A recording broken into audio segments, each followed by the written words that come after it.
Death row is the name given to the groups of U.S. cell blocks that become home to prisoners facing execution.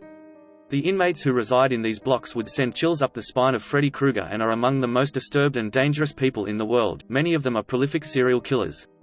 A lot prisoners fitting this bill are still alive on death row today. Their stories are not for the faint-hearted and will give even the bravest of the brave the chills.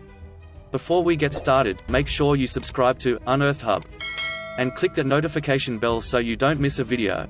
Name: Charles Ng. Crimes: multiple counts of kidnapping, rape, torture and murder. Time on death row: 17 years. Charles Ng is a former U.S. Marine who, with his accomplice Leonard Lake, now dead, kidnapped, raped and murdered between 11 and 25 people at a remote woodland cabin. After being dishonorably discharged from the Marines for desertion and the theft of weapons and explosives, Ng reunited with old friend, Lake, who was renting a cabin in the woods in California. Serial killing teams are rather rare, and usually involve a male and female offender. Dr. Adam Lyons, a serial murder specialist, told the Lad Bible. Regardless of the gender of each member of a serial killing team, there tends to be a more dominant personality. In this case, it was Ng. Ng and Lake built a dungeon by his cabin, and over the next year the pair used it to embark on a spree of rape, torture and murder that would make even the most hardened criminals sick to their stomachs. Police attended the cabin after reports of a theft. Following a search of the premises, they noticed a foot poking out of the earth and proceeded to dig up 18 kilograms of burnt human bones. Name: Lisa M. Montgomery. Crimes: murder. Time on death row: 10 years. Lisa M. Montgomery is different to others because she has only committed one murder. However, the depravity of this particular crime puts her right alongside the most sickening killers out there. On an internet chat room, posing as a pregnant woman, Montgomery befriended mother-to-be, Bobby Jo Stinnett. Under the pretext of wanting to buy a dog, Montgomery arranged to meet with Stinnett at the latter's home, where she proceeded to strangle her unsuspecting victim. She cut her open and stealing her unborn child while she was still alive. Stinnett died later on. This is sickening. Anyone concerned about Montgomery's mental state should know that she had planned her crime well in advance, had raised 4 children of her own and was deemed by doctors to be sane. Name: Randy Stephen Kraft. Crimes: multiple counts of rape, torture, mutilation and murder. Time on death row: 27 years. Between 1972 and 1983, Randy Stephen Kraft committed the rape, torture and murder of at least 16 young men between the ages of 13 and 35 in California.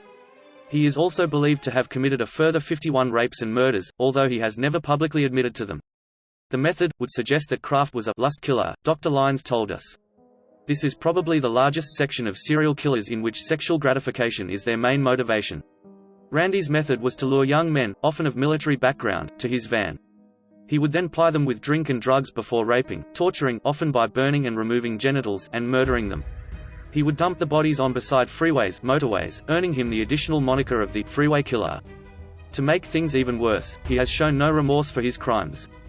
Name: Bobby Jo Long. Crimes: at least 10 murders and at least 50 rapes. Time on death row: 31 years.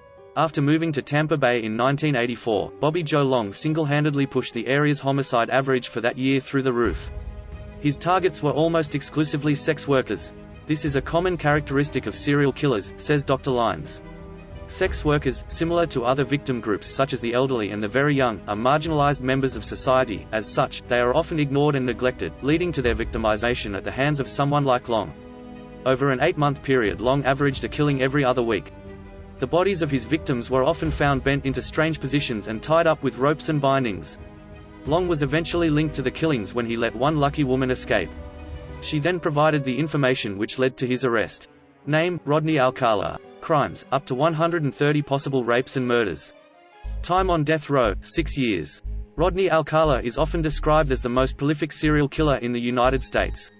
It's estimated that his victims may number into the hundreds. Dr. Lyons told, Alcala toyed with his victims, strangling them until they lost consciousness. He then waited until they revived and would sometimes repeat this process several times before finally killing them. He continued, this falls under the power and control typology of serial killers, and can be witnessed in other high-profile cases such as Dennis Rader, the BTK killer, and the never-caught Zodiac killer. Alcala is known as the game show killer due to his bizarre appearance on ABC dating show The Dating Game in 1978, which he actually won.